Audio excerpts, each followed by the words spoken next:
Wow, that 9 p.m. Eastern kind of crept up on me tonight. Good thing it wasn't a stalker with a knife, or I would be dead. I don't know. I was caught up doing some things here, and I looked at the clock. It was like 8:59. I was like, "What? What am I doing?" And but still made it on time. It was still in the 9 p.m. there. It just went 9:01. So I got in at 9, but usually, as probably you've recognized, I'm here at 9 and 5 seconds or 7 seconds or something. This was more like 9, the hour 9, 0 minutes and 30 seconds or 40 seconds or something. Because I was like, oh my gosh, I got to do this, I got to do that. But I'm here now. But or as the old saying goes, if that time would have been if 9 o'clock, 9 p.m. Eastern would have been a snake, I would have gotten bitten, as the old saying goes. But here I am now. I hope all of you are doing well. And this day just seemed to fly. I think that's part of the reason maybe that this has crept up on me like it did. Got a lot done today. Disc golf, singing, work on the database, talk to my dad. So we did got some good things done here today. And here we are. I was like, oh my gosh, yeah, I gotta go. So yes, I have a fantastic, by the way, if you didn't know, this is Unfound Live for August 4th. Of 2025, if you were wondering, or what are we listening to? What am I watching? Yeah, this is Unfound Live, if you didn't know. And I have a spectacular show planned for you tonight. Looking at the headlines, you can already see, yes, I'm going to be talking about Amy Bradley. I think I've talked about her disappearance before on the live show. Of course, this live show has been around since 2017. So I think that I've run into that her as a topic at least once. But being that this Netflix documentary has come out, I want to be clear with all of you. I have not seen it. I don't have Netflix. I've been thinking about moving around, maybe where my streaming money and everything is going. So I might add Netflix and take something else off. I'll just have to see. But I'm going to be talking about that tonight. I'm going to be talking a little bit about crime TV and how we might look at it in a constructive way. And what I mean by crime TV, even going back to Columbo and everything. And then also I found this article. I have to talk about it regarding true crime cruises that are now being arranged for people who are into that, and where people can go if they're into true crime. That you go on a cruise and you can go to seminars and people be podcasting and everything on these. And this is not a self-promotion. I've not been asked to do any of that. It's simply an article that I ran across. So I want to talk a little bit about that. And what else do I have on the agenda? Of course, as you know, anything that is in the title for the live show absolutely gets covered. But some other things I might get to. I got more Panky letters. I've gotten 2 Panky letters this week. I may get to those. I've not opened them yet. So there's that. So I don't know how much I'm going to be able to really read on that.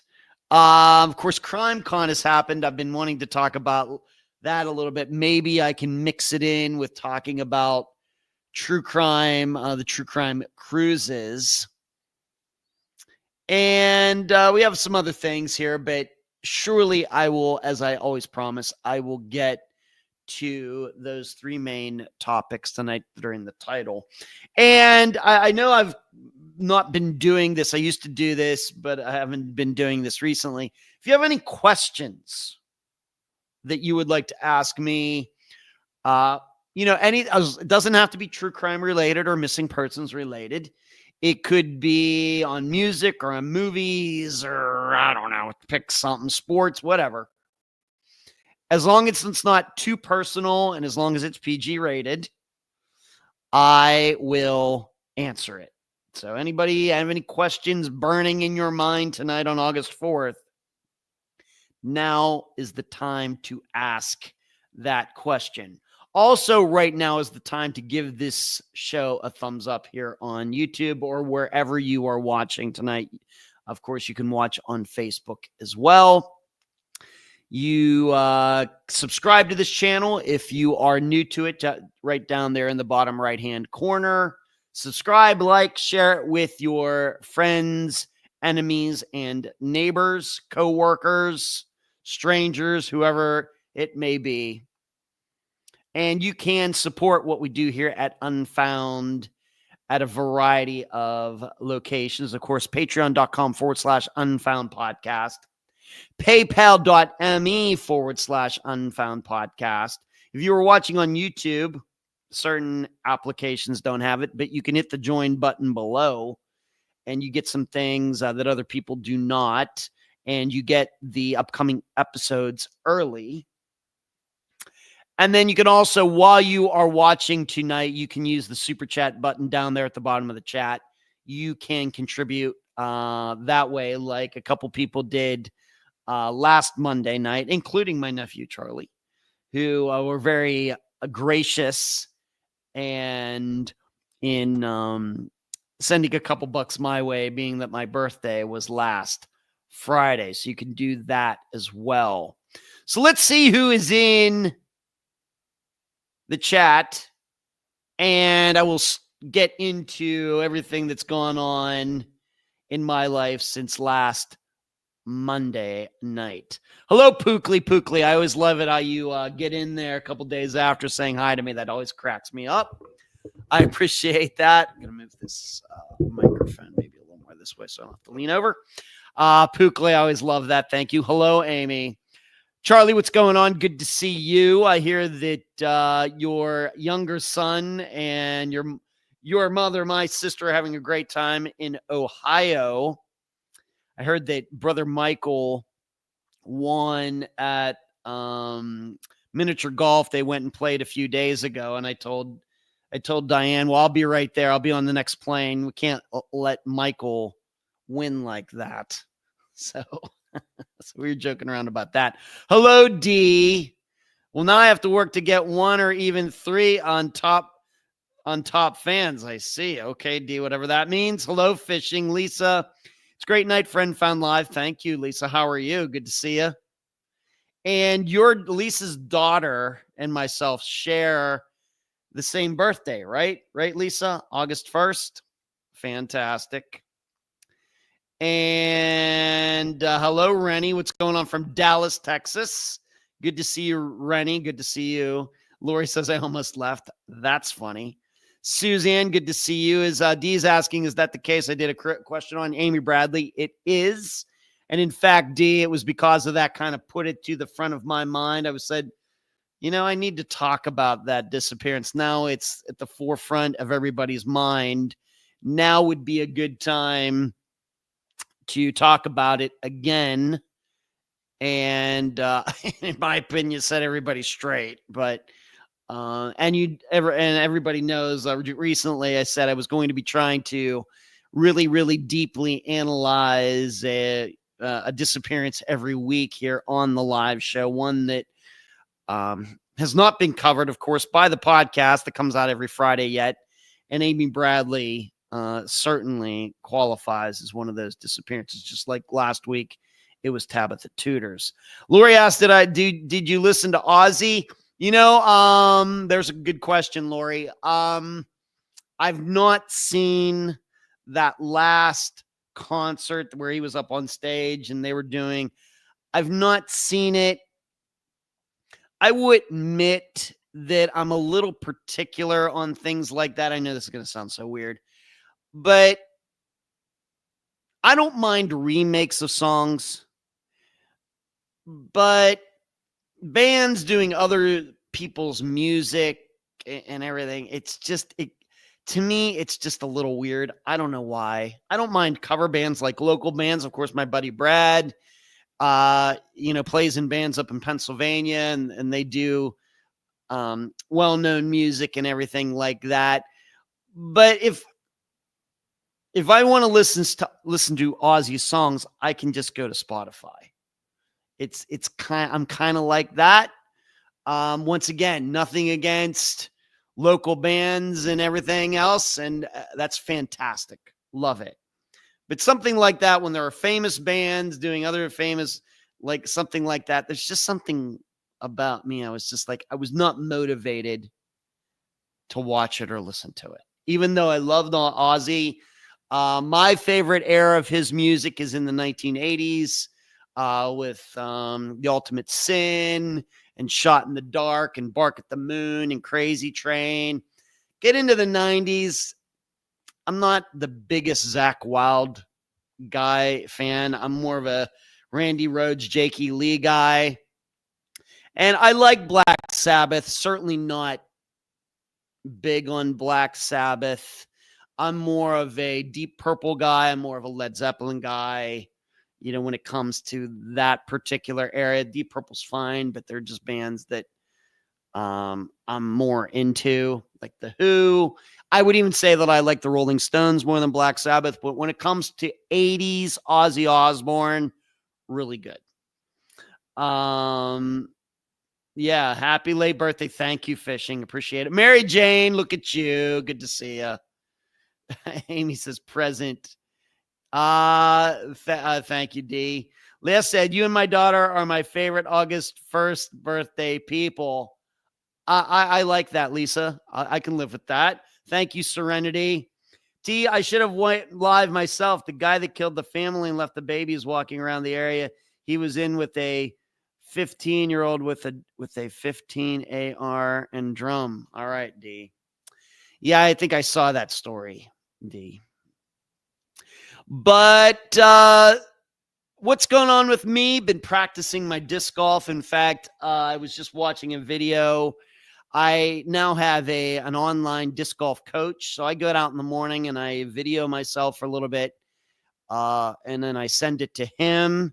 And I got some very nice compliments from how my progression has been going on my disc golf skills. So that was nice. So that's going well. And I have a big tournament coming up at the end of this month on Labor Day weekend over in Orlando. In fact, I'll be going over there as the Wednesday before, and I'm staying the whole way till Monday. I'm all excited about that. And so it's a 3-day tournament, Saturday, Sunday, Monday. It's always like that because Monday is Labor Day. But I'll go over there and get a little practice in. It'll be over in Orlando. I don't know. Maybe I'll go to Disney World. Maybe I'll go to Universal with one of the days. I can't make any promises. Depends on the weather and everything. But disc golf is going fine. Totally retooling my throwing because after all these years, I was like, I've had enough of this bad form. Even though I won and played pretty well like 2 months ago in a tournament and everything, I can do so much better. I have to raise my expectations. So that's what I'm in the process of doing with my disc golf. Yeah, AR-15 with a big drum. Okay, D. Jean, or is it Jean from Geneva, Switzerland? That is fantastic. Jean, good to see you. Thanks for tuning in tonight. I hope I make it worth your while over there in Central Europe because I know it's like 4 a.m. or something like that. I will do my best to make it worthwhile that you are up when the sun is still down. Great to see you. Other things going on. I played trivia twice. Last Wednesday, my team, we didn't come in first, but we're back in first place overall. in the overall standings over at Finley's, because the number one team got 0 points on Wednesday, and we did get some points. So we are in first place by 60 points, even though we didn't come in first. So that was really good. And then on Saturday, I teamed up with a couple new people in the team on Wednesday. They play on Saturdays. I went and joined them where they play, and the three of us came in first. We won over at Sharks, and that was fantastic. I did not know the final question, but one of the other guys on the team did know it, and I think we were one of the few teams that got the final question, and so we ended up winning, and that was pretty cool because you know how much I like to win. Serenity says 4 a.m. in Geneva, Switzerland. All right, fantastic. Derek, hello from Pittsburgh. Derek, hello to you. I was actually watching the Pirate game. I think they're still playing. They had narrowed the lead of 4-3. So there you go. And D, my friend from Down Under, sent me same videos from there today. All right, D. So the trivia was good this past week. As for my birthday, really didn't do anything that special, to be honest, even though I might have joked around about it on social media.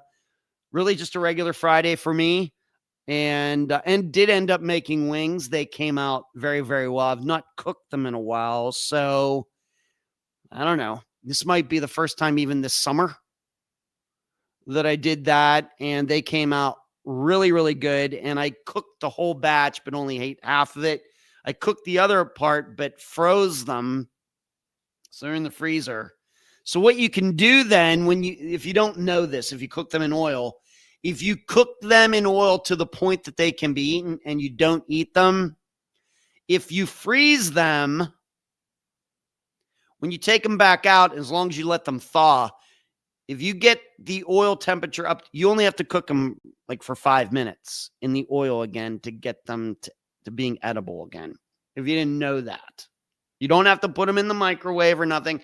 Just bring them out, let them thaw on the counter. When they're thawed, make sure you pat them, get all the water out of them. Get the oil up to, 340 degrees or whatever. Have your thermometer. And then all you have to do is put those wings in there for 5 minutes. That's all it takes. In contrast to if you're cooking them just as you've gotten them from the grocery store and they're thawed, you have to cook them like 15 or 18 minutes. But if you already cooked them once, just put them in the oil like for 5 minutes and they'll be spectacular. The skin will be really, really crispy, which is what I love. So just a regular birthday. Brother Michael called me, talked to my dad, got a lot of birthday wishes on Facebook. I guess what I would say is I was properly worshipped. And as I stated on social media, I have other friends on Facebook who have the same birthday as I do, August 1st. But I make sure to tell everybody but it's my day. They have the birth. Yeah, they're August 1st. Okay. But it's my day. So this is the kind of stuff that I write on there. I have to joke around about it, but I'm a little serious too. So it was a good day. It's great to be 55. I don't feel 55. I think that if you'd would have asked me 20 years ago, what do you think you're going to feel like at 55? I would have thought that I would have more issues than I do, to be honest with you. Any of you who aren't this age yet and you're thinking, what am I going to be like in my 50s? For me, I got no joint issues. I don't have any back problems, neck problems. I'm very, very fortunate.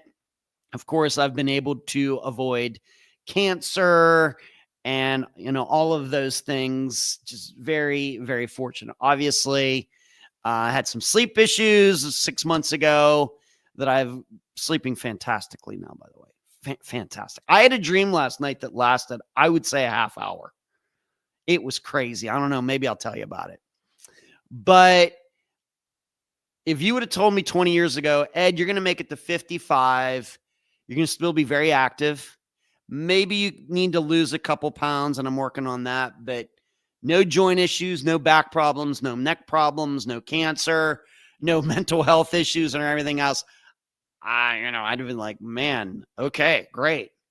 And that's kind of what has happened. And why is that?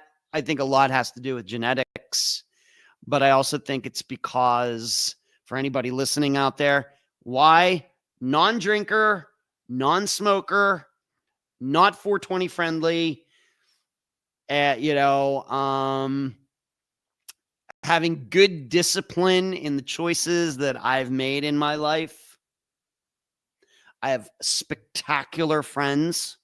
I have spectacular family. Now, of course, maybe this friends maybe are on me, but you're just born with your family. But I'm very fortunate with the family that I have, both my dad who raised me and, of course, my biological family. That's all be good. There's a lot of things that go into that, but mostly I would say it's all about choices.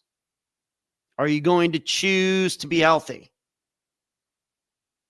Are you going to choose to watch your weight? Are you going to choose to go to the doctor and keep track of your cholesterol? And if it's not good, what are you going to do about it? All of these things matter. Now, some things can't be avoided. Cancer. I think a lot of cancer is brought on by the choices people make. On the other hand, I think that choice, of course, cancer can be genetic, and you're just going to get it if you live long enough. But there's a lot mixed in there. But I really got to believe that because I've avoided alcohol for most of my life and have never been drunk or anything like that, and avoiding ever smoking, and I think that has so much to do with it. I really, really do.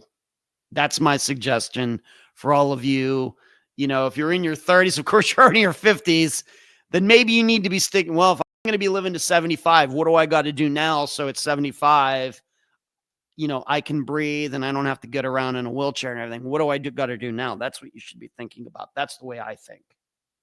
So if your 50s kind of rough right now, you could still make it good, so you're not even worse in your 70s. So that should be on your mind. I know the whole thing is live for today. Well, that's fine until you wake up tomorrow. And you got to figure out, well, you should do some planning. Yes, live for today, but also plan for the future. That's all I can tell you about getting to 55 and being able to roll out of bed in the morning and not be sore and anything. That's all I can tell you. Anything else? Yes, I found out that big construction is coming to this building in September. In fact, it's going to make doing the podcast, I'm going to get it done somehow, but they're going to be doing a lot of work on this building. Not necessarily that it needs it, but once again, planning for the future, getting to things before they become problems. Going to be a lot of jackhammering and everything that's going to reverberate through this building for months. So I'll have to be doing interviews and recording at night and everything. We'll see how it goes. But I got an email last week that let me know, a lot of stuff is going to be going done. And then on top of that, they're painting this entire building on the outside again. So that'll make planning everything that I need to do for the podcast very interesting, because as I've seen when work has been done, I can't do any recording when there's work being done anywhere in this building. It just reverberates all over the place. It's so loud. It's crazy. So that's what's been going on with me. What is everybody saying here? It went really good for Ed as well. Did it? Fantastic. Love to hear it. Cooking with Ed, Stephanie. D, yes, Ed needs to show us how he cooks them. You know what, D? I might just do that. I might just do that, being that I have those other wings in there. I could do that. we'll see what kind of time I have this week, but I could do that. I mean, I am an expert chicken wing cooker now. I mean, I can't make a lot of other things. Like, I mean, anybody can put steak on a George Foreman grill, but actually something where it's like oil and you got to keep the temperature right and everything. I'm an expert chicken wing cooker, so I might just do that. Thank you, D. Okay, healthy lifestyle. Yes, Derek, it's okay to live for today every once in a while, but plan for the future is extremely important. Yeah. Don't be these people who think that, well, I'm just going to live for today. And then you're in your 70s with no money and you're living in a county home and you got to rely on some 20-year-old caregiver who would rather be doing videos on Instagram and TikTok. Don't do that. Don't do that. You are going to be miserable. Don't do that. And you'll have kids or grandkids to live for, and you'll be there. Don't do that. Don't do that.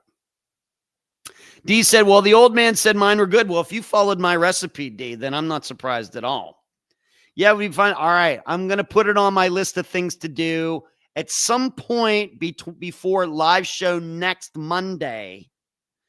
I will do a video on cooking wings. I don't know how I'm going to do it, but I'll figure it out. I'll probably just set up the tripod and video it with no cuts or anything, and that should be good.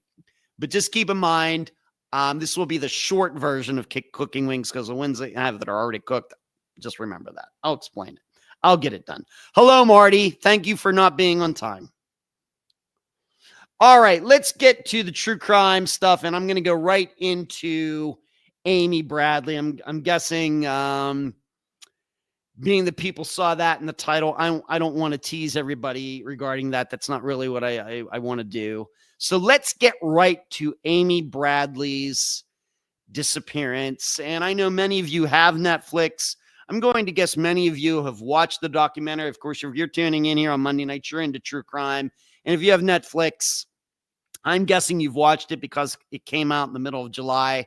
I will reiterate, I have not seen it, but I am very well versed in it. And the little known fact that I think I revealed on Dee's trivia show last Thursday evening, and you should be watching that, by the way. And Dee, if you want to post a link here in the chat to the show from last Thursday, please do that. You're allowed to do that. Boys this week, still got to get my Unfound. All right, you're on. Okay. Amy says she watched it. All right, you watched the Amy Bradley documentary. Fantastic. Okay. But in fact, it was Dee who brought it up in trivia last week, like I said, that put in my mind, yeah, I should probably talk about that. But yeah, you need to, post that link in there. I can't, I'm not a mod. Okay. Let me see if I can do that before we are done or something, D. Okay. But let's talk about Amy Bradley, this documentary. Had a chance to read some reviews of it, and I did go and read now the extensive long page on the Charlie Project. I've read what some other people have said about it. And in fact, I will be honest, I don't think she'll mind me saying this, but Julia Cowley from The Consult even emailed me and asked me if I had watched it. And I had to tell her I didn't. And at that point, I wasn't sure if it was on Hulu or Netflix. I knew it was on a service that I don't have. So I've still not watched it.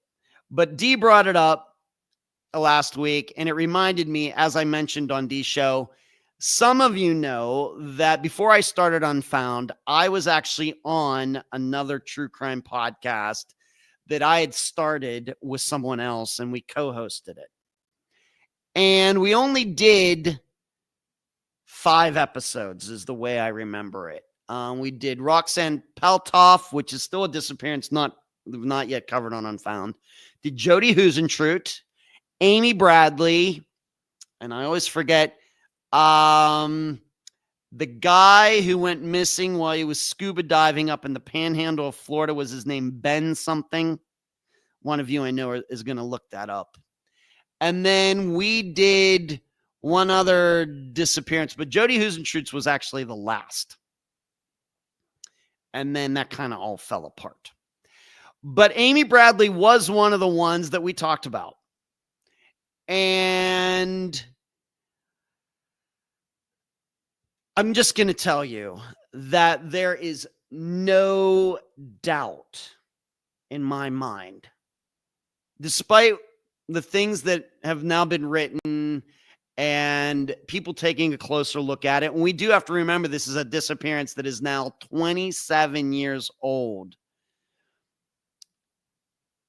That there's no doubt that she went into the water.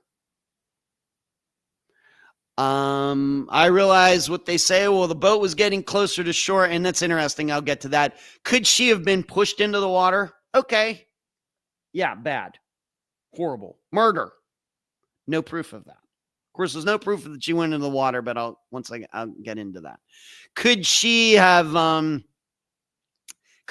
with somebody and it was an accident? Sure. Could somebody have pushed her into the water? Yes. Could it have been something where some guy was attacking her or trying to rape her on deck and she went into the water? Yes. Could she have committed suicide? Yes. Could she have, I don't know, drunk and fell into the water? Yes. Pick one. But she went into the water. She went into the water. What sticks out to me regarding this is that what's most important to me regarding this is that if her family had not recognized that she was missing until the boat had docked and all the people had gone off, gone off into Curacao, which is where they were docking. That's how you pronounce that word, by the way. Curacao. Curacao in the English language anyway. If that had been the case, then I'd still think that she would went into the water, but I would be much more open to the idea that, well, maybe she did. If they didn't realize that she was missing until everybody had already gone off the ship to do their excursions or whatever, then we could certainly talk about that.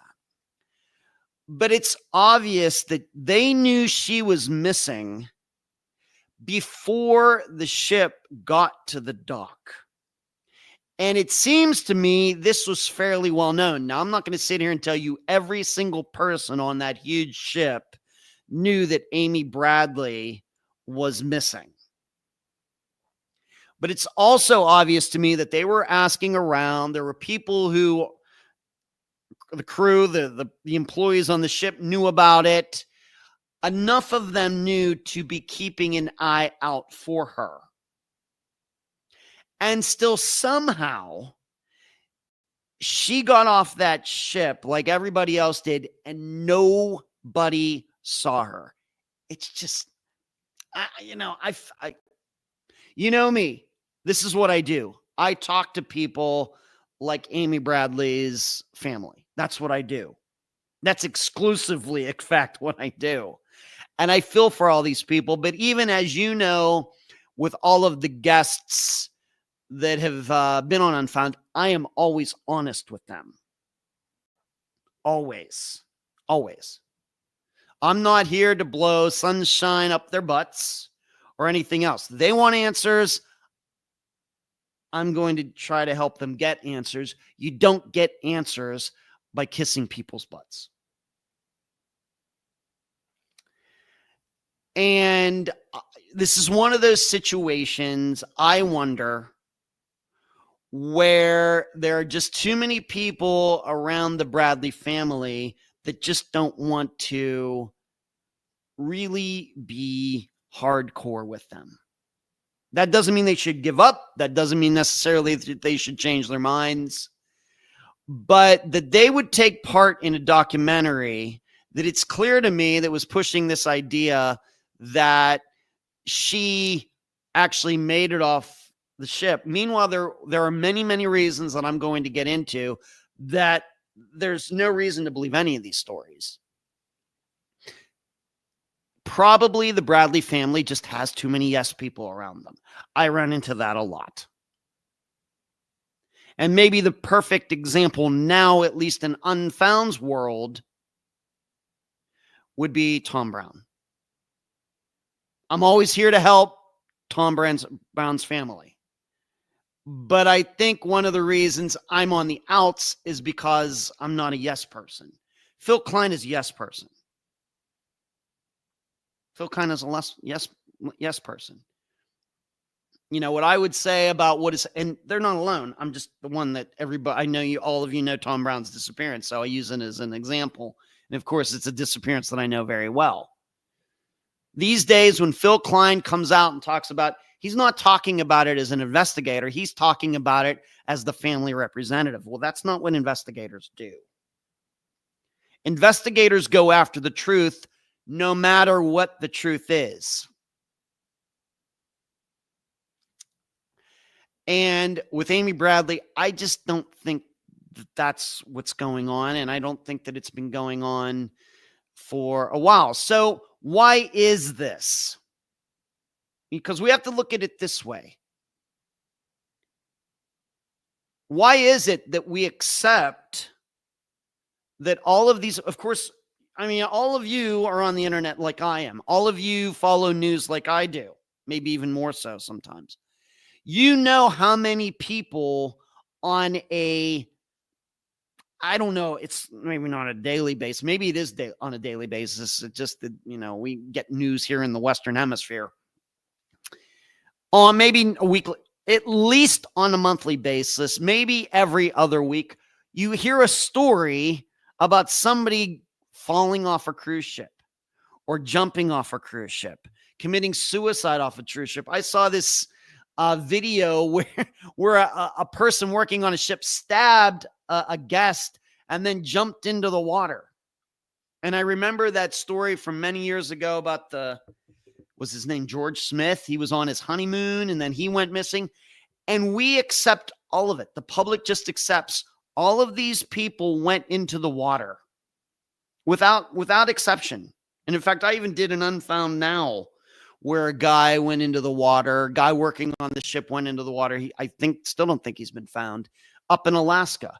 Nobody doubts that all of these people went into the water. But when it comes to Amy Bradley, suddenly everybody's like, I don't think she did. Why is that? Has anybody paused to think about that? Because we know people do fall off cruise ships. People jump. People get thrown. We know this little 4-year-old girl fell into the water. I think they're still looking into exactly what happened there. So we all know that people fall off cruise ships or go into the water in the Gulf, in the Pacific, the Atlantic, the Indian Ocean, all over the place, the Mediterranean. But for Amy Bradley, people have their doubts. Now, what I would say the reason is because too many people want to view Amy Bradley in a certain way. Remember, disappearances are about people, not about circumstances. And what does that mean? It means any person can go missing at any time, no matter if you have mental health issues or not, you're a drinker or not, a drug addict or not. It doesn't matter. Anybody can go missing at any time. Remember, even the president of the United States, I'm not here to get into politics, even that can happen. Because we have to remember there was an Australian prime minister, although I think he had been retired, but even a prime minister of Australia, kind of like the president of Australia, he went missing, still missing. Anybody, anytime. Amelia Earhart, Jimmy Hoffa, anybody, anytime. So we all fall into at least one disappearance category out there. And for Amy Bradley, so you have to look at the person. This is what this means. You have to look at the person.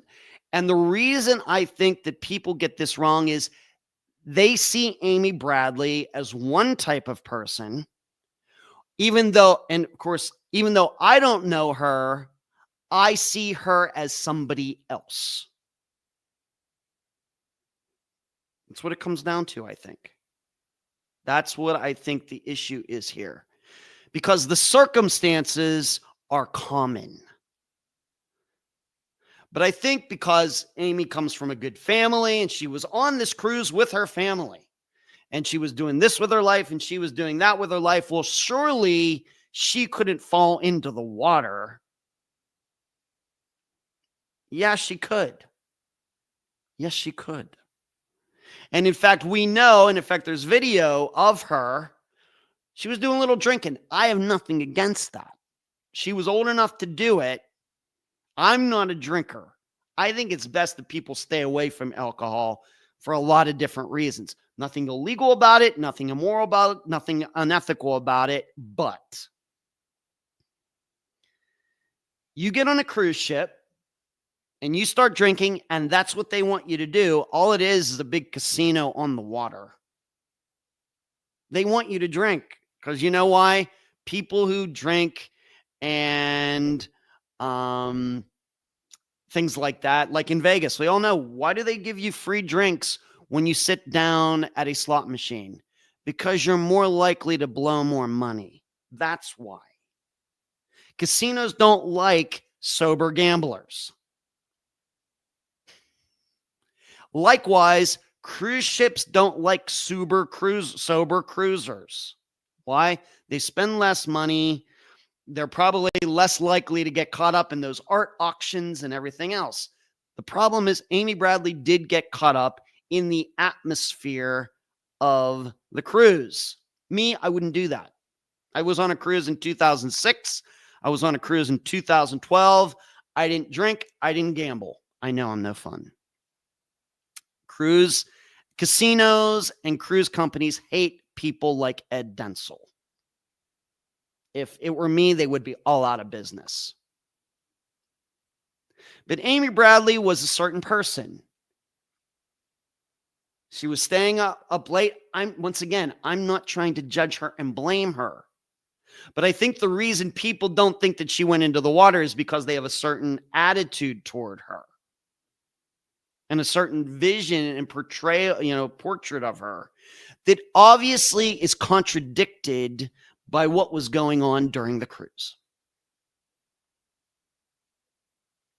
I think that is a huge part of it because it's not the circumstances, because circumstances happen all the time. And I think, even though some people may be listening to this and, saying, well, you're kind of victim blaming. I'm not victim blaming. In fact, I'm doing what everybody else always does. When we hear about people going into the water, what do we usually say? Person shouldn't have been drinking. Right? I mean, I realize there have been some murders and people being pushed and, guys taking their wives on cruises so as to throw them into the water. That's happened. But a lot of these are accidents. And what do we think? Person shouldn't have been drinking. Person shouldn't have been out on deck. But somehow with Amy Bradley, this is it's been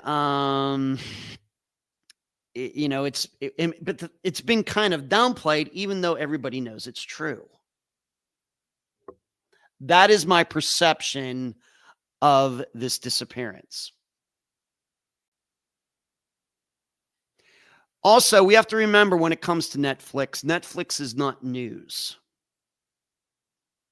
There is no fact checking. They want drama. And when it comes to these stories that she's in that picture, the very well-known picture now, or some guy who was in the Navy or whatever it was says that he saw a woman and she came up to him, whatever that story is, and they, other people pulled her away, and some guy, there was some white, quote unquote, white woman, and who was going along the beach. All these stories. If you follow disappearances enough, and you don't even have to listen to all of Unfound's 370 some episodes of disappearances where I go in depth with these families. You don't have to even listen to 370 of them.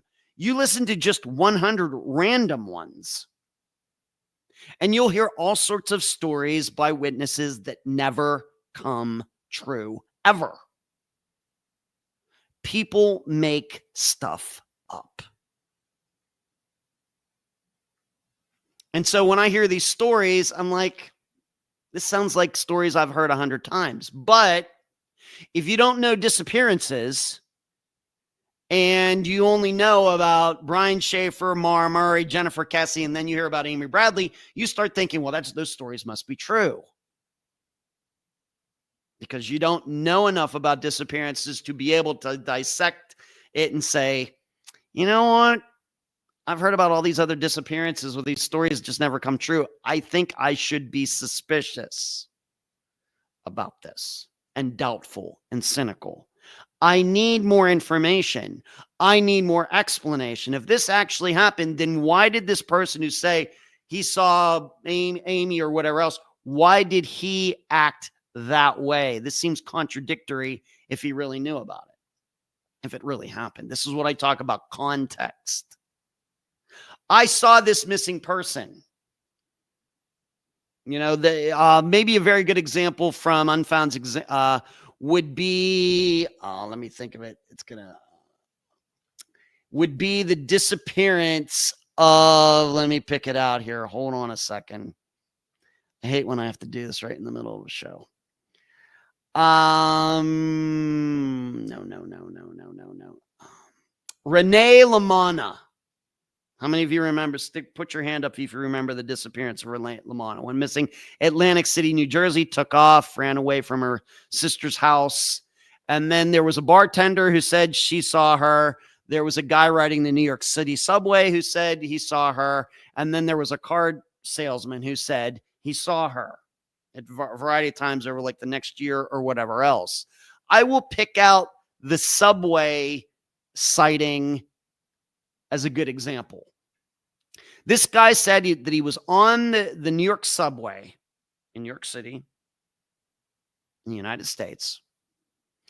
And he was sitting there, and he said just recently he had seen a flyer with Renee's picture on it. He's in the subway. He sees a woman on the subway that he thinks is Renee LaManna. Do you think he follows her? No. Instead, eventually, I forget how many, was it a year later, months later? I don't remember. Instead, he went eventually to a phone or something like that, called the police or did something. Here's what I think I know about people. Thank you, Rockford. If you see a missing person, you really believe it's the missing person, you do not let that missing person out of your sight. This is one of the reasons I doubt so many sightings of missing people, because these people, when they see them, they do the exact opposite of what people would naturally do. He thinks he sees Renee LaManna. She's been missing for weeks, months, years, I forget. And he just lets her go. Instead, decides to go call to a payphone or something. This is certainly before cell phones. It's crazy. Nobody would do that if they really believed it. Likewise, this car salesman, it's clear to me, and having been in the car business, maybe I know too much. The only reason he did it was to draw attention to the dealership. It was good advertising. So when I bring this all back to Amy Bradley, this is how I react when people say they saw a missing person, and really their reaction to it is not what you'd expect. Not to mention, I think at least in one case, the guy admitted that, he was seeking out, sex, paying money for sex there in the process. I just don't think that's the type of person you should take seriously. I just don't think so.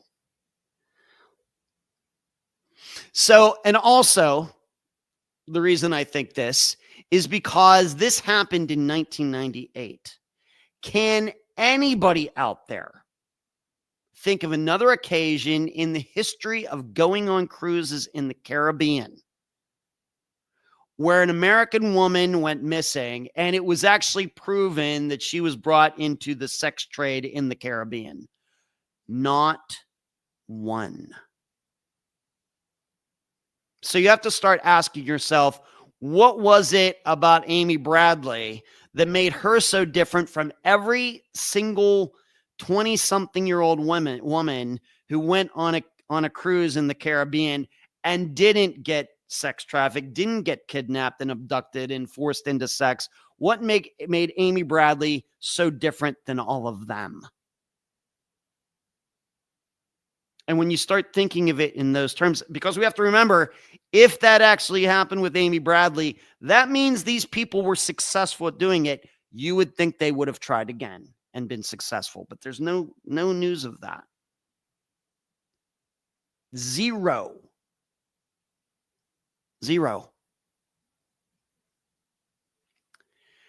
She went overboard. She just did. And it's very sad. It's horrible. It's horrible, horrible, horrible. And I realize also, I guess this was in the documentary. Once again, I've seen it, but I've seen it written out there. There was the talk about, well, she went into the water. Well, she's a good swimmer and everything. Doesn't matter. Depending on the height of the drop. And of course, some of these cruise ships, I realize this is 27 years ago, and cruise ships have gotten gargantuan these days. But if she fell at the right angle, the fall would be enough to knock her out. It wouldn't have to kill her. Just knocking her out would be enough. That's like killing her, being that she's in the water. She's going to sink if she can't swim. And her swimming skills would mean nothing, especially since everybody seems to accept the idea that she was a little liquored up. I'm not saying at that point that she was absolutely drunk to the point that she couldn't drive a car, but swimming is a lot more difficult than driving a car. And you need all of your faculties to be able to swim, because you can drown in no time. Like, yeah, Marty says, drunk people can't swim. And I hate saying, I don't know what I'm supposed to think. Am I supposed to, as an analyst of disappearances, am I supposed to be happy that she might be alive and was in the sex trade for all these years instead of her being deceased? I guess for a family, it leaves the hope that she's still out there. But I think, as I've said before, I think the reason that so many families buy into the sex trafficking idea when it comes to disappearances, even though there's no facts to support it, is because of the mere fact, well, that means she might still be alive. And and then I hate, this is just the way I have to be. So then my next question is, all right, so you'd rather she have been raped for the last 27 years than her be dead?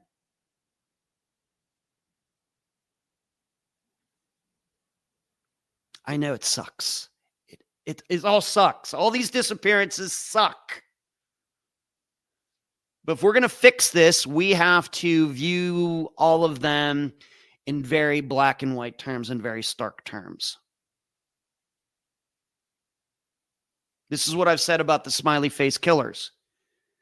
Smiley face killer hoax catches on, and it reverberates with a lot of people, too many people, because they just like, the creativity of it, and, being on Reddit at 3 a.m. and imagining how that could happen, and they're starting to write their screenplays and everything.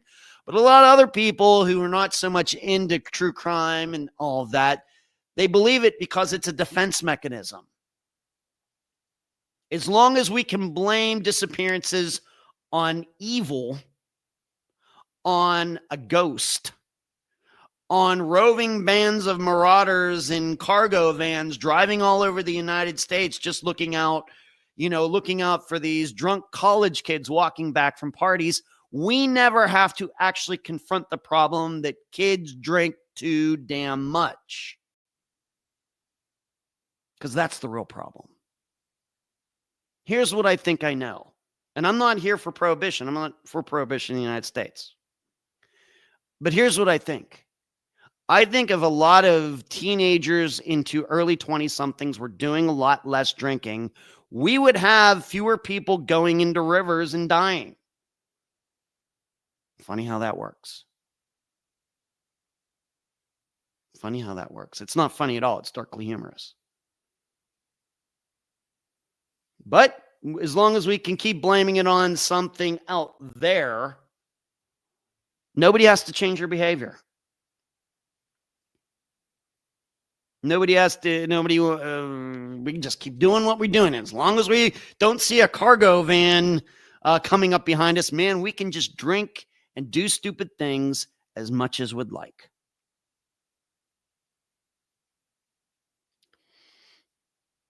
And I think that's what's going on here. You know, we have to remember something. The cruise line, I'm not sure what their official line is, but here's what I think the cruise line wants everybody to believe. Yeah, she really did get abducted.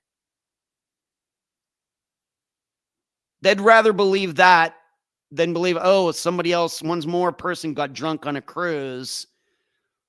You know, because they could say, hey, what do you want us to do? I mean, she left the ship. She's out there in Curacao. If she got kidnapped, that's not our problem. And they'd be right. Where it is their problem, as we've seen, when it's found out that maybe people got overserved or this and shouldn't have been served, and the crew did this, but they didn't do that, and then they start being liable, and then the lawsuits start. Trust me, cruise ship owners and captains and the crew all want to blame it on sex trafficking and everything else so they can distance themselves from it. Once again, that takes us away from the real problem. And we wonder why it doesn't get fixed.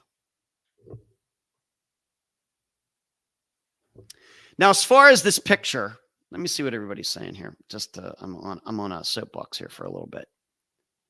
Marty, exactly. Had people fall off all the time. Sad but unfortunate because she's female. That could be it, Amy. Yeah.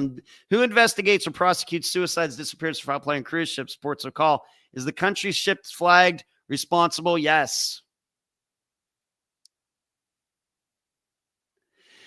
Marty says, I think people are getting wrapped up in the conspiracy theories of Amy Bradley rather than using common sense. I think people find the mystery behind her disappearance more entertaining than reality. I remind everybody, what we do, it's not supposed to be entertainment. It's not supposed to be fun. And anybody who tells you, well, true crime's fun, fine. You better hope that fun never happens to you someday. The reality is very slim chance she didn't end up in the water, Stephanie. I heard someone posit that she may have been throwing up and fell overboard. Well, yeah, accident. Rockford, I put my hand up for nay. Look, it's terrible that Subway guy and dealership guy tried to be so helpful. Marty, I remember her. I believe there's a better chance of her being alive than Amy Bradley. Maybe. I don't know. I've seen Summer Wells, but did not go up for her or the person she was with.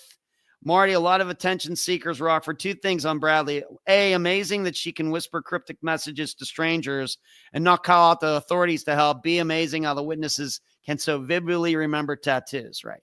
It's crazy. Marty, you could be on the Olympic swimmer and still drown, especially if you're drinking, right?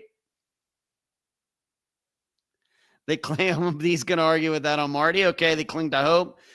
Fine, two more. Rockford says, I was just on a cruise and it be easy to topple over the railing. Both Pat Brown and Derek Levasseur, if I pronounce his name wrong, I apologize, have done recent deep episodes on Bradley and agree with you. Well, they're very smart in agreeing with me, Rockford. Marty, because I didn't really know what they said until you told me. I think most people would turn to other drugs if alcohol was gone. It's always going to be something. Chocoretta, many rapes and killings occurred on cruises as well as accidents. They do. Certainly true. And if somebody just wants to say, well, I don't think that shit was an accident. She was with some guy and he threw her overboard. Could be. All I'm assured of is she did not make it to land. Now, there's something else about that picture and how many people think that that picture looks like her. I'm going to tell you, and some of you have heard this story before, but it's a short one, but I will tell it again. Is it anecdotal? Yes. But it's a good example. The year was 2013, well before I started Unfound, well before I had this hair. And, you can go on my Facebook page and see what I looked like back then. I was at a disc golf tournament in Orlando. This probably was the second or third tournament I ever played over there. It was at Turkey Lake Park, or Bill Frederick Park. We call it Turkey Lake because that's the lake there. Bill Frederick Park. And I was just standing there minding my own business. Tournament's about to start. They have like a group meeting regarding rules and other things before everybody goes and to their own tee pads, and it's a shotgun start. I had two players come up to me absolutely 100% convinced that I was Jason Bateman. And if you're all wondering where that Jason Bateman joke that I make, it's been a while, on Facebook, that is where it originates. Two players came up to me and thought I was Jason Bateman. I'm here to tell all of you, I'm not Jason Bateman. And I actually had to take my identification out of my wallet to prove it to them. True story. Now, I will admit, Jason Bateman and I have similarities, but for example, our noses are totally different if you pay attention. But I get it. Same kind of facial features and everything. Of course, now that I have long hair now and he doesn't, I don't know. But we're about the same age. That helps. We're both, white guys, and that certainly helps as well. Pasty white guys. But they were convinced that I was Jason Bateman. I am not Jason Bateman. And so when it comes to this picture of this woman on that bed, and everything, there is no doubt in my mind, and this is how people are. People are horrible. There's no doubt in my mind that somebody figured out, hey, you know what? I look like Amy Bradley. Let's pretend I'm her. And we hear all these rumors. Once again, this is what happens when rumors get started and people believe them, and these rumors are not fleshed out, and people just accept them for, oh, this person said he saw her, at some cabana in Curacao. This is what happens. You get some crazy kooks that start taking pictures. They put it out on the internet and say, hey, this is a picture of Amy Bradley in a magazine somewhere, and they'll go to long lengths to make it true.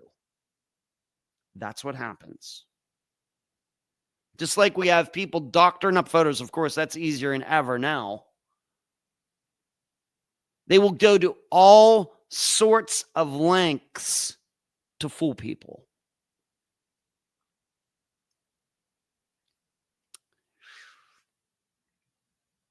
This is what happens when people don't understand disappearances and they are too liable. Could be people are mean. They could do it on purpose just to freak out the family, but also the FBI confirmed she was in a date. FBI doesn't mean anything. I don't care about the FBI. If you want me to have Julia Cowley on this show to tell you that she worked as a profiler for 20 some years, she worked on less than 10 cases, we can do that. She was abducted, photo of sex traffic victim it doesn't matter. Verified, it doesn't matter. Drink packages are hundreds of dollars per person on cruise ship. She was not sloshed. She was abducted. If you want to believe that, that's fine. I don't argue with people about disappearances. I'm telling you, as a person who does disappearances for a living, the way people should think about this. It doesn't matter. It was not verified. That is an opinion. You can't do that. If the FBI is so damn sure, they should go find her. If FBI is so sure, they should send down 100 FBI agents to go find her. They didn't. That should tell you something. American citizen gets kidnapped in the Caribbean. She's being sex trafficked. There's allegedly photo proof, and the FBI just, that should tell you something. Actions say everything. The FBI investigated 9/11, Flight 800, on and on and on and on. And they can do a lot of things. That should tell you something. You know, the fact is, once again, it seems to me people just want her to have been abducted. Pictures don't mean anything. This is why I go back to video. Video says doesn't mean anything. I saw your video interview with a detective that investigated 6 boys of Pickering. Thought it was great. Since then, I've thought all your programs are misinformed, lousy. Then stop tuning in. Remember, stop tuning in. It's okay. I'll be fine. I'll be fine. I'll live comment oneism. I'll be fine. Then don't turn in. Tune in. It's okay. I'll live. This really isn't a my podcast is really not for the masses anyway. It's a niche podcast. It's okay. I'll be fine. I'm lousy at a lot of things in life, so I'm not offended. I've failed at many things in life. I'm not offended. Stephanie, Ed, did you catch the recent interview with the video editor who was working on the boat when Amy went missing? I did not. Do you think FBI is hiding information? No. No, I don't. No. Despite her remains being pushed into the water from the beach. Maybe. But no, going back to your question. No, Stephanie, I did not. No.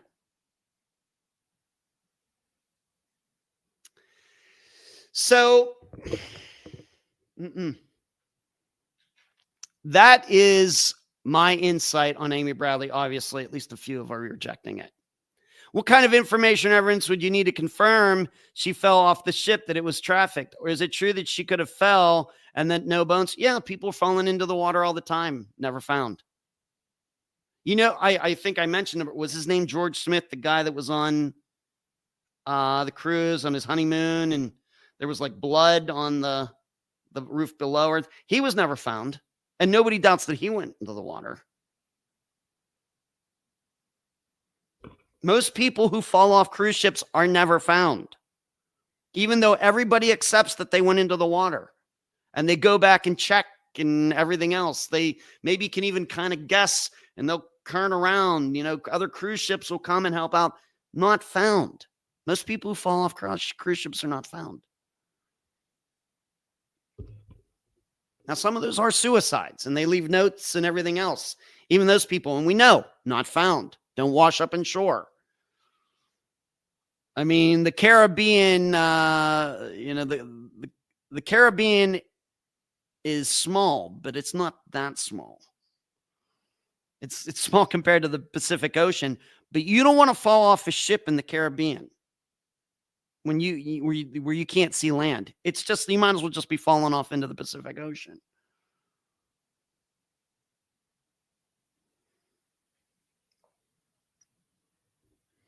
So that's where I am. I like I said, I think there are people who just want to believe things, even though there's a wealth of evidence that people fall off ships and are never found. Where there is very, very, very, very, very little, in fact, there's no evidence that any woman has ever been stolen off a ship, an American woman, and sex trafficked in the Caribbean. There is no proof that that has ever happened. Whereas there's plenty of proof that people are falling off cruise ships all the time. And dare I say, if people were going to Las Vegas and you could bet on these things, even though people say, well, really, really, really, I believe that she was sex trafficked, when it really put their money where their mouth is, my guess is that put their money on, yes, she went into the water. That's what I also think. It's sad. It sucks. It sucks. Is there anything I'm forgetting from this? And, I will say once again, I've not seen the documentary. And if somebody, wants to fill me in, did they even give the falling off the ship argument a chance? And that maybe if somebody has seen that, did they even give it a chance? Of course, with me, I know how these things work. I was on a TV show last year, almost a year ago now. I, of course, have a minority view when it comes to Steve Pankey and whether he murdered Janelle Matthews. At the very least, I thought that the prosecution didn't prove its case, even though I was part of it. They gave me those episodes were 120 minutes. They gave my side of the story about 5 minutes. Whereas all of you know, I could go for an hour about why I think that it's very likely that Steve Pankey didn't kill Janelle Matthews. Could have. There's no facts disputing that. But certainly the side that I represent was only at minimum represented last August. So I'm wondering what they did. So Amy's saying, yes, they did represent it. Yeah, they said they did so much searching of the coast that they were sure they would have found at least a body part that she had gone into the water. Okay. The ship videographer was told to erase all videos of Amy Bradley foul play. All right. Once again, Netflix, not a documentary. It's a show. And obviously didn't, because there was video of Amy, right? And comment, you must be new, because like I've said, video is not helpful anyway. Unless a video actually shows the actual disappearance, whether it's an abduction or something else, the video is unhelpful usually.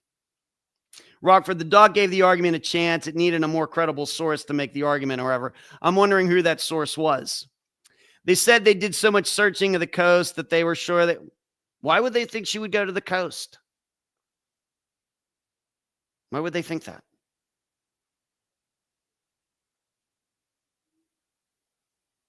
Rockford says, Derek, I'm with you. Bodies washing up is not an exact science. Truly not. I trust people who claim to fully understand currents as much as I do church dogs. True. Why are you so sure she fell from the ship? There's no way to confirm it, as well as there's no concrete evidence that she was trafficked either. What do we need? Because I know the stories on people falling off ships, and it happens often. I also know the story about American women getting trafficked in the Caribbean. And somebody falling off a ship is about, I don't know, 3 billion times more likely. That's why. That's why.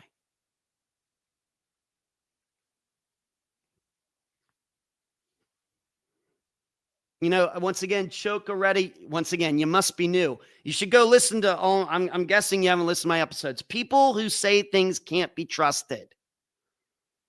When it comes to citing her pictures, they're no good. I know that's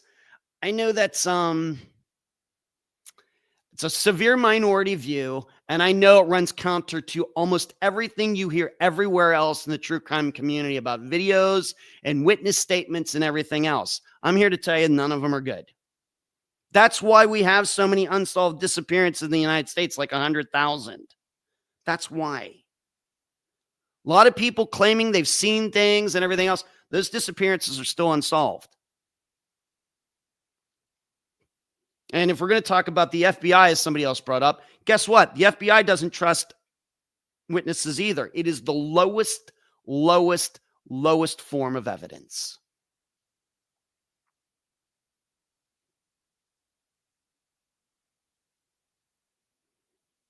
Can you tell us how it would be a real trafficking case? Yeah, I could. If like Rockford said earlier, she can whisper, but she can't get to the police. She's right there in front of all these people. What are they going to do? Do people get sex trafficked? They do. We've covered a couple on the podcast, Jesse Foster being one. And Jesse Foster's disappearance is nothing like Amy Bradley's. And that happened in Las Vegas, where I lived at the time. It would be a real sex trafficking case if there was corroborating information that was scientific. We have none of that. We have none of that. You know, and I would also say along those lines, what do we have? Like, how many stories are there of people running into this Amy Bradley character? How many? 3, 4? So are we to believe then that she's down there and all of these other guys or whoever else had sex with her and never knew it was she, or what? You know, how are we supposed to define that? Source was the former cruise ship director, and he was made out to be a villain of the story. Heavy bias, shocking, right? Yeah, that's what they do. I'm glad they didn't make me out to be the villain in the Janelle Matthews. I thought they were going to, but they didn't. I realized that sex trafficking, sex trafficking has a very good marketing arm. And there's a lot of people that want to believe it for a lot of different reasons. But covered 370 disappearances now, most of those being adults. I'm going to guess of those, half of them being women. We've covered at most 2 sex trafficking disappearances in 9 years. That's it. Horrible, just like all the others. 2. Jesse Foster, surely, and to a lesser extent, Ashley Kohler. It's just not that common. It's just not. It may be common in Mexico. It may be common in the Middle East. It may be common in Southeast Asia and places like that. But for adults in the United States, whether they're on cruise ships or not, it's just not that common. Prostitution, yes, but that's different. I feel that people are very quick to jump to the conclusion of sex trafficking when younger women go missing. Yeah. And then it's no wonder that so many younger women remain missing, because they're looking at the wrong thing. I hear this stuff from cruise handles drugs, and I've read cases of people being drugged on cruises. It's very hard to say to what happened, but it seems the ports are not safe places. Chocoretta, I have a scary story from being in Jamaica in 2012. But I wasn't on the ship. I had gone on to a restaurant with in a group. We took a taxi or whatever, a bus or whatever, to the restaurant. We decided to walk back to the ship. That was a mistake. It was, I'm glad I wasn't by myself, but that's on land. That's not on the ship. That's on land, not on the ship. Do people get killed going to some of these places in Mexico? And yes, on land, not on the ship. Do women get attacked in some of these places? Yeah, on land, not on the ship.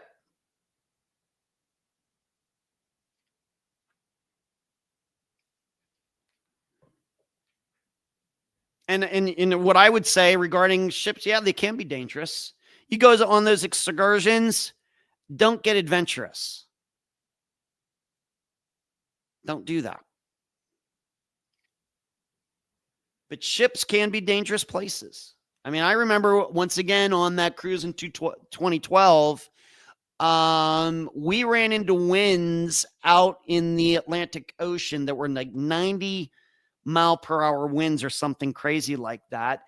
And you couldn't go out, all the doors, you weren't allowed to go out on deck because why you got blown up. People still going out there. People are stupid. And I would also say it's just a percentages thing. Do you know how many people, how many Americans go cruising in the Caribbean every year? I don't know, millions? Maybe not millions, hundreds of thousands. You know what? You're going to have an accident once in a while, especially when it's water and partying and drinking and people, letting go because they're on vacation and they're so stressed out about their jobs and everything. You're going to have an accident once in a while.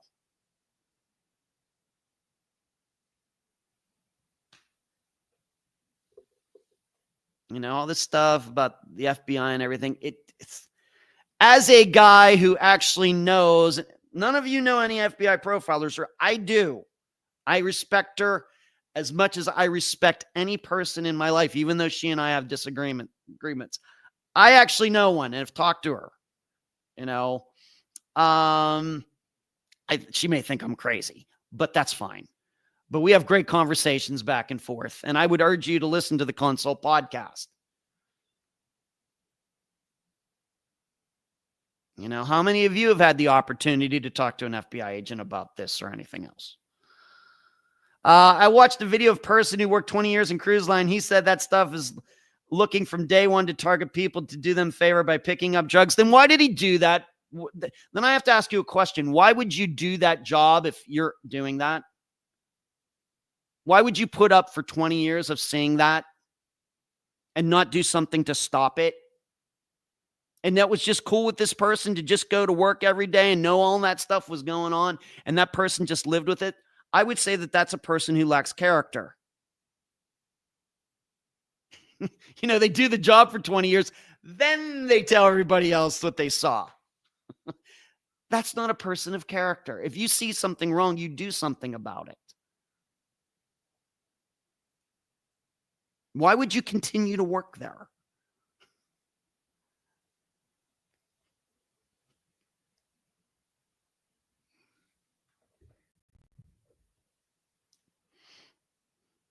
If this person saw all this stuff, never did anything, never called the cops, never did this, never did that, just put it up, didn't quit. That's a person with no character. You shouldn't trust that person.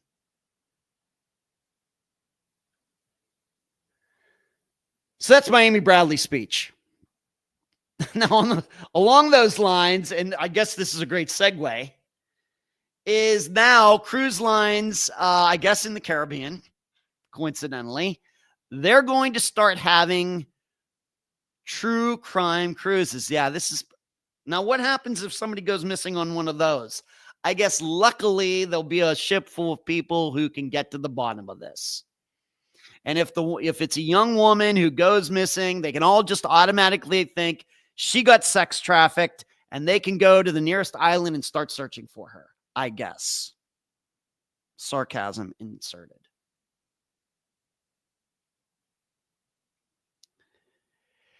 This is, it's great marketing, but you would probably guess what I think of this. You know that I have a very low opinion of true crime as entertainment. This is the problem with the Netflix documentary. It's not, you have to understand, it's not news. It's not balanced. You have to remember that. So when it comes to something like this, let me move down here. Let me read the article. Virgin Voyages is hopping on the pop culture bandwagon of popular podcasts by presenting its first true crime voyage in partnership with iHeartMedia, departing October 10th from Miami on the Valiant Lady. The one-time 5-night itinerary sails to Puerto Plata in the Dominican Republic and Virgin's Beach Club at Bimini in the Bahamas. The cruise focuses on popular titles including Stuff They Don't Want You to Know. Yeah, that sounds positive. Betrayal and Buried Bones. During the special voyage, guests can experience live podcast recordings of their favorite shows, attend how-to podcast workshops, find meet and greets with top hosts, participate in giveaways, and enjoy themed cocktails and bites. True crime is entertainment. Somebody else's pain is these people's entertainment.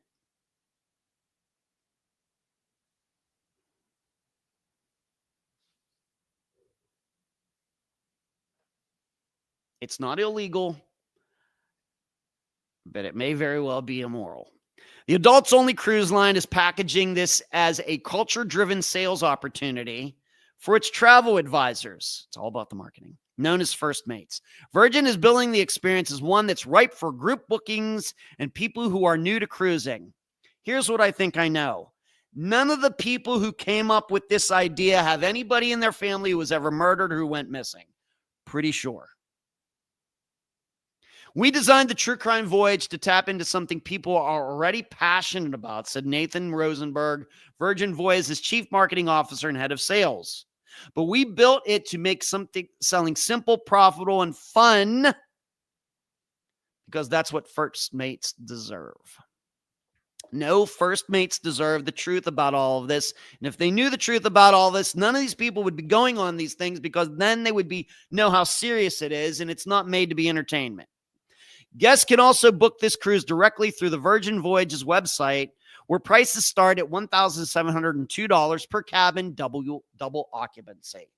The cruise line's all-inclusive pricing model covers Wi-Fi, tips and gratuities, dining at more than 20 eateries, non-alcoholic beverages, that's interesting, fitness classes, and entertainment. The Valiant Lady is one of 4 Virgin ships, which share the same yacht-inspired design and a similar capacity of approximately 2,700 passengers each.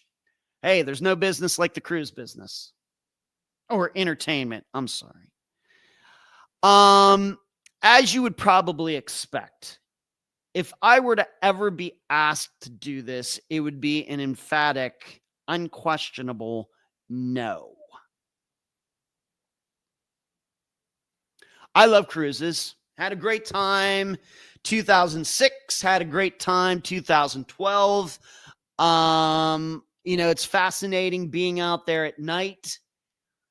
And, you can't, there's lights in the boat so you can see the water, but if you look out, you can't see the water at all. It's almost like you're like going through space. Like you're actually on a spaceship. Very cool. Of course, I don't drink, not into the gambling, but love the shows. Food's fantastic and everything. I love cruising. I wouldn't want to be a part of this at all. Zero. Rockford, if we're looking at this case in the 90s, people would be blaming a satanic cult. Yeah. But true crime is big business, and this is the way all of it should be viewed. And you say, well, you're in true crime. I'll be the first to tell you, anytime any of you want to switch paychecks with me, we can do that. I don't get rich doing my podcast. Trust me. Some people do. I don't. I'm fine with it. In fact, I think it keeps me honest. So as far as that goes, anytime if you want to switch paychecks, we can do that. So don't think that I'm making fun. Well, it's big business. And then Ed, you're making big money. I'm not. In fact, I'm sure that when I put all of the expenses and things that take to put this podcast together and everything else, I probably just break even. And I'm fine with that. As I've discovered, there is a higher calling for me than this, than just figuring out how much money I can make at it. And some of you, I'm guessing probably that we've gotten some new viewers tonight because I don't recognize some of the people that are in the chat, but this is who I am. If you're just finding out about me or hearing about me or the podcast for the first time because, somebody's going to be talking about Amy Bradley, this is what you get. I believe that I have a higher calling for disappearances, and I just do things a little bit differently than everybody else. I don't read reviews. I don't look at downloads or anything else. The podcast gets done one way or the other. Chuckery, it must be very cool, but now I'm scared about them now. Well, I wouldn't be scared of going on cruises. I don't know what your habits are. If you're a drinker, you might want to cut back and maybe stay away from the railings.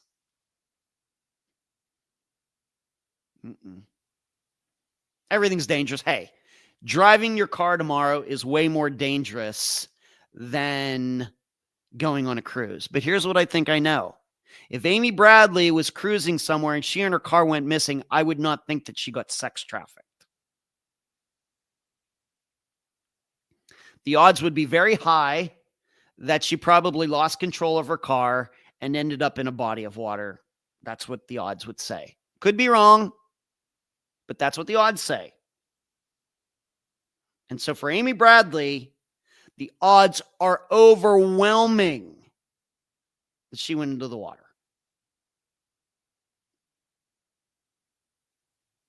And how you would go about finding her today, 27 years later, it's impossible. I hate that. Sucks. I say that about Unfound Zone disappearances.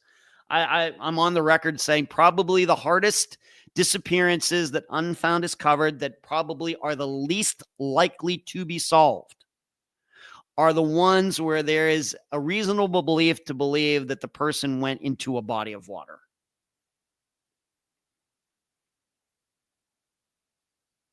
Whether jumping off a bridge or strolling out into the Atlantic or the Gulf over here, or whatever, those are going to be the ones that are the hardest to solve.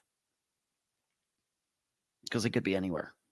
Despite, as Rockford said earlier, this whole science about drifts and way the currents go and everything, those are certainly generally true, but I think you start putting a human body in water, and then there are sharks out there and whales and other animals and everything else. And they see, a dead body on the surface. I think the current thinking, forgive the pun, that's why it doesn't work. The way it doesn't work. So they're going to try to do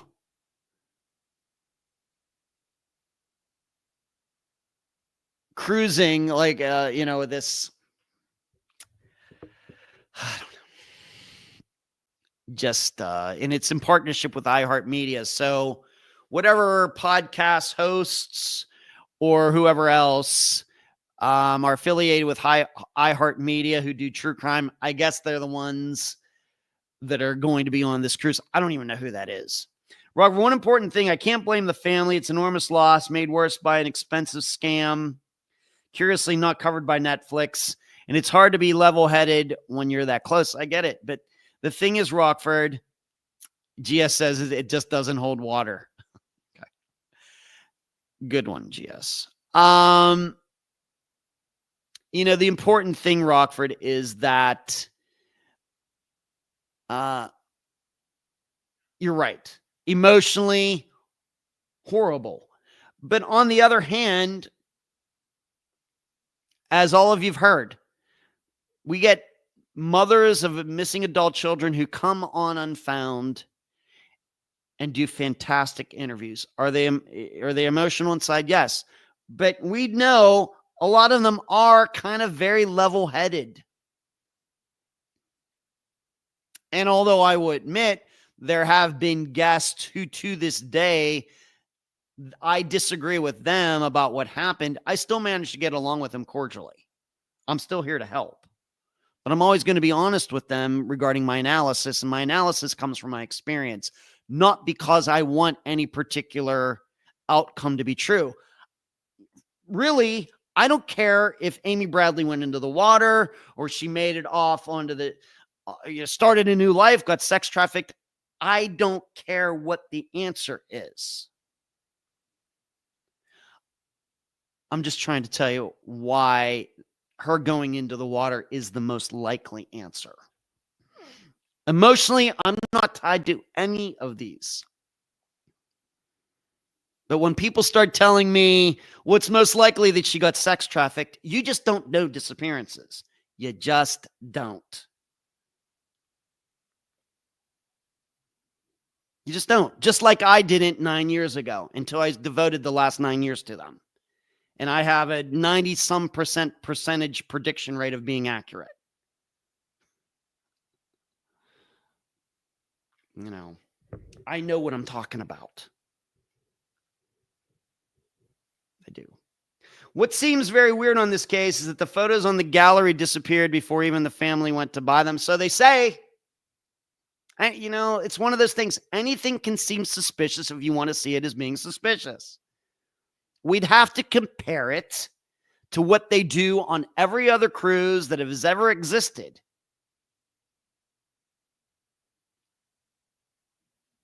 It's only weird if you look at that one thing, you know. Chuckaretta, I will give you an example. A very good example that I experience often. You don't know how many times off the record, family guests, future guests have told me, I think the police are in on this, my son's disappearance, because they won't call me back. You do not know how many times that's been said to me over the last 9 years. From Florida to California, even into Canada, to Pennsylvania, all over the place. The reason they think they're suspicious of it is because they just have their experience of their one disappearance. And the police aren't getting back to them, and they think it's suspicious. But what do I tell them? Yeah, that happens everywhere. I'm not saying I like it. It's horrible. But there's certainly not a conspiracy going on. That's just what police do. It's wrong. I want it to change.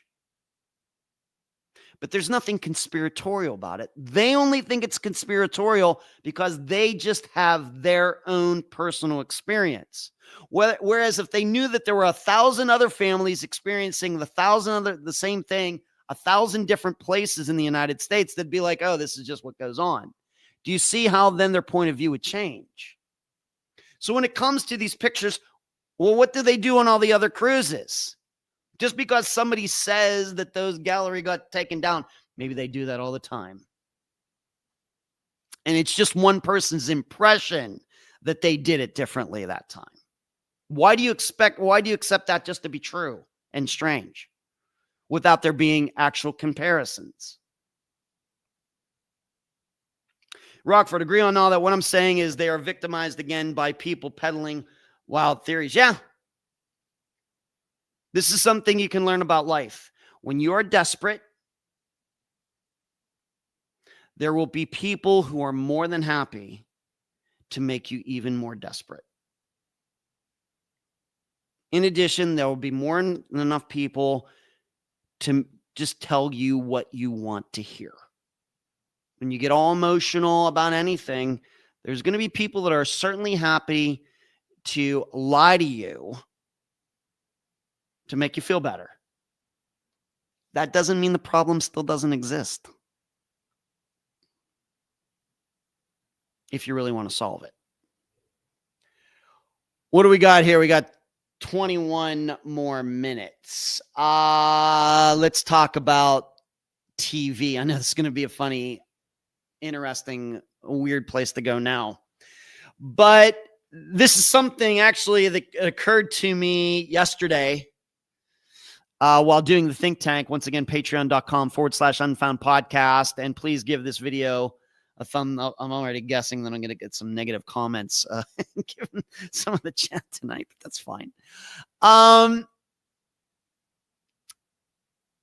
What happened last night for the think tank was that we discussed the disappearance of Judith Emke. This is an episode that came out over 6 years ago. This is a married woman who went missing in Tennessee back in the 1980s.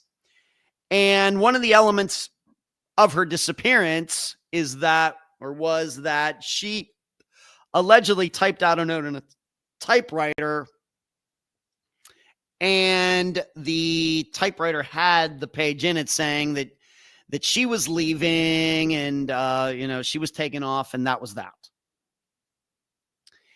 And it reminded me, now, in the think tank, we pretty much agreed that surely Judith Emke did not type that. And we surely, once again, going to percentages and what we know about disappearances and other disappearances that happened that were then solved, pretty likely that her husband, Daryl, caused her disappearance. Pretty sure. Pretty sure. But what it did get me thinking, and it was so weird because I was thinking about this last night, and then while I was doing work today, I had Columbo on, and it was the very Columbo episode that I was talking about last night. There's an episode that stars that has John Cassavetes as the killer. He's the conductor of the symphony. And interesting trivia about that episode. In the episode, his wife is Blythe Danner, who is the mother of Gwyneth Paltrow. And while that episode of Columbo was being filmed, Blythe Danner was pregnant with Gwyneth Paltrow. So if you ever see that episode with John Cassavetes, Blythe Danner, where he's the killer, he's cheating on his wife, tries to make it look like a suicide. But in that episode, also, what does he do? John Cassavetes' character, the killer, types out a note, puts it in the mistress's typewriter to make it look like she typed out the suicide note before she allegedly killed herself in her place. And of course, he choked her to death or something and then turned on the gas to make it look like she committed suicide, very much like how you'd do that if you were in your car, turned it on and let the fumes build up in the garage. And of course, Columbo eventually, shows, that she didn't commit suicide and that John Cassavetes did kill her. But where my mind went is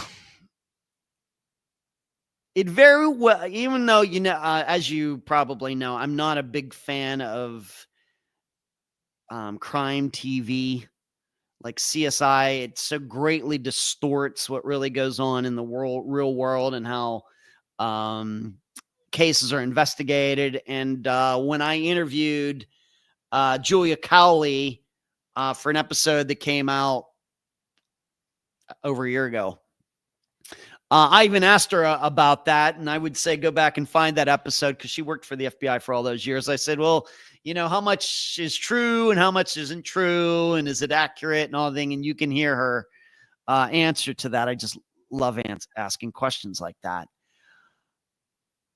But it very well may be, I know that I've started thinking that could it be, for example, in Judith Emsky's disappearance, could it be that her husband got the idea of putting that note in the typewriter from the Columbo episode back in the 1980s? Now, that episode came out like in the early to mid 70s. Gwyneth Paltrow is like my age, so maybe around 70, 71. Could Judith Emke's husband have gotten the idea of making it look like she ran off and typing out that note by seeing it on Columbo and trying to do the same thing? And this is also on my mind. I can't tell you what the disappearance is because I'm working on it deep way back there. I recently watched an old Unsolved Mysteries episode that had a disappearance in it. And the way one of the scenes, how they did all those reenactments on Unsolved Mysteries. And I'm not a fan of this. I am not a fan of those because it distorts people's memories. Because then people start thinking, well, I saw it this way. And that's not helpful. However, in this reenactment, in this particular episode, it caused me to think that the person involved in the reenactment episode was actually involved in the disappearance. And so I'm starting more and more to think about, well, if people are getting ideas about how to make people disappear, where do you think they might go first? TV and movies, right? I mean, maybe novels and stuff, but if you could see it in your face and you could see somebody doing something on the screen, and of course, in most shows, killers get caught. But if you're thinking about getting rid of your wife and you're not that creative a person, what better way to come up with an idea on how to do that than watching TV shows or watching Netflix or whatever else? And so this has come to my mind. Should I actually be watching these shows? Because it could be that killers and people responsible for disappearances, being that that's the business that I'm in, are getting ideas from TV shows, but correcting the errors that the killers make on those shows. And maybe that is a way to try to catch people by trying to figure out, well, was, if a wife goes missing, was the husband actually a viewer of Law and Order? And of course, a lot of murders on that show. And are any of like the Law and Order episodes, as an example, like this disappearance? And when did that particular episode air? And would that guy been in a position to watch it? This and more is starting to go through my head, because I am absolutely convinced that people get ideas to kill people from fiction. And if we can start to narrow down disappearances connected to certain episodes, like I said, with Judith Emke, with this episode of Columbo, maybe we can start getting closer to solve more of these. You're welcome. You're welcome. Comment. All I can tell you is I don't know how many episodes of Unfound you've listened to, but I think if, I would hope that if you listen to 100 of them, and I know that's a big task, that you will understand the way I think. And I think you might even start thinking that I know more about disappearances than the FBI does. And I'm not saying that to be arrogant. You might. Maybe. But no. Everybody's allowed. As long as you keep it civil, it's fine. Fine. You didn't get blocked. So going back to my point, there may be something there. All of you who are into true crime shows, or crime shows, not true crime shows like, you know what I mean, like CSI or whatever else is out there. I'd be interested if you ever run across any that remind you of any disappearances, because there could be something to that. Now, can you do the opposite? Can you use the episodes, like the techniques that Columbo or some other detective used to try to solve a disappearance or a murder? Probably not. That sounds a little too cute to me. But as far as killers getting ideas, I think there might be something to that. Last question. How likely is for you that Amy could have been given a drink with a drug by the band player she danced with all night, and then got her down the ship and sold her? I don't know how he got her off the ship without anybody seeing. Would he do carry her? I think that would be fairly obvious. Somebody getting carried. I think people would have remembered that. It's a woman getting carried off. Well, you put her in a suitcase. Really? I mean, once again, I'm not saying it's not physically possible. A lot of things are physically possible. But is it, what I would say conceivable? Yes. Possible. It just sounds so dang unlikely.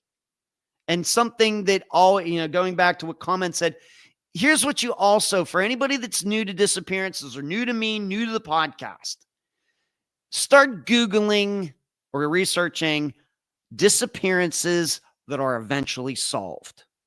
Whether they lasted 6 months or those ones that, we would say are long, 6 months, a year, several years. What are you going to find? For the most part, they are fairly straightforward and they're not surprise endings. What you're telling me to buy into is a surprise ending. And I'm here to tell you those are few and far between. So I once again start wondering, why do so many people default to things that are historically proven to be unlikely? Why? Me, in my work that I do, I try to find, given the facts and not somebody's interpretation of them or anything, what is the most likely outcome? Because that's usually and it's way more likely that Amy fell off the ship or was pushed off than she was stealthily taken from it. It's not even close. Could she have been drugged and thrown overboard? Yeah. Could she have been drugged and taken off the boat? Unlikely. You know why? Because if that was a successful way to make women disappear, it would be happening off cruise ships all the time. But that's not happening. But there are many people falling off of cruise ships. Rockford, Ray Greek is quite the interesting fiction novel connection too. I would have to look into that one. That is not something that jumps out at me. Rockford, of course, know his disappearance, but I don't think that I've ever heard it being connected to a fiction novel. That is something that's new to me. So that's my take on crime TV, that there are probably many killers out there getting ideas from it. Maybe we can use that to turn it back around on them. Any other things? Of course, the newest Unfound now came out. Disappearance of Stephen Wright, not the comedian, who seemed to be lost, and he and his SUV are still missing a month and a half later. For all of you YouTube and Patreon supporters, I hope you found the disappearance to discovery of Gary DeVore. And, of course, being that we're talking about Amy Bradley, a lot of people thought that Gary DeVore was made to disappear by the CIA or something.